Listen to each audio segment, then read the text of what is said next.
Are NHS staff getting the protective gear they need?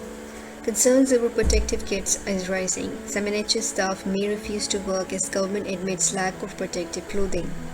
Healthcare workers have been advised to reuse gowns or wear different kit if stocks in England run low. Unions representing doctors and nurses have expressed concern about the updated Public Health England guidance. For latest updates, subscribe News 786, like and share the video.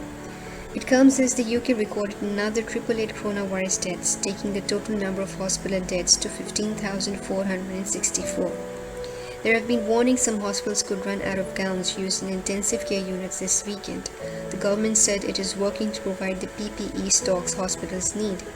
Healthcare staff treating COVID-19 patients have previously been advised to wear long-sleeve disposable fluid-repellent gowns.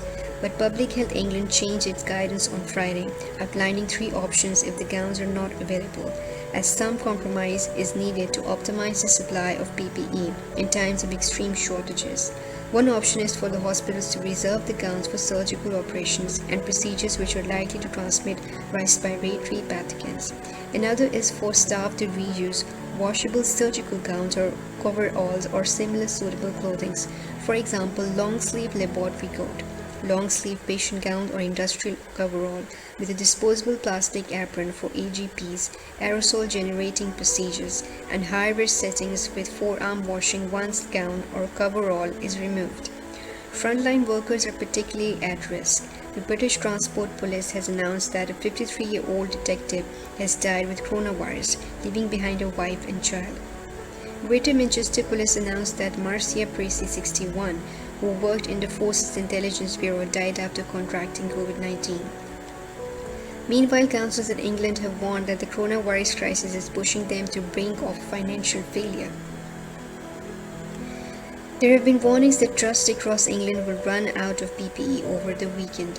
Chris Hobson, chairman of NHS Providers, which represents healthcare trust across England, said in a tweet, "We have now reached a point where the national stock of fully fluid-repellent gowns and long-sleeve laboratory coats will be exhausted in the next 24 to 48 hours."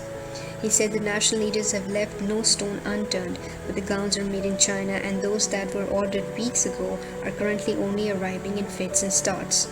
The Royal College of Nursing said the guidance was developed without a full consultation, and British Medical Association, which represent doctors, said any change must be driven by science, not availability. Dr. Rob Harwood, Consultant Committee Chairman at the British Medical Association, said, "Too many healthcare workers have already died. More doctors and their colleagues cannot be expected to put their own lives on the line in a bid to save others. And this new advice means they could be doing just that. It's not a decision they should have to make." Dr. Harwood added, "It's really disappointment to us that the government has been unable, even after a month, to address this progressively worsening shortage of PPE." Unison, the UK's largest trade union, has warned that the staff in high-risk areas might refuse to work if gowns run out. Professor Neil Mortensen from the Royal College of Surgeons of England said surgeons should not risk their health if fluid-repellent gowns or coveralls were not available. He said he was deeply disturbed by the new guidance, which he said implied that even in the operating theatre, surgeons and their teams may not require proper PPE.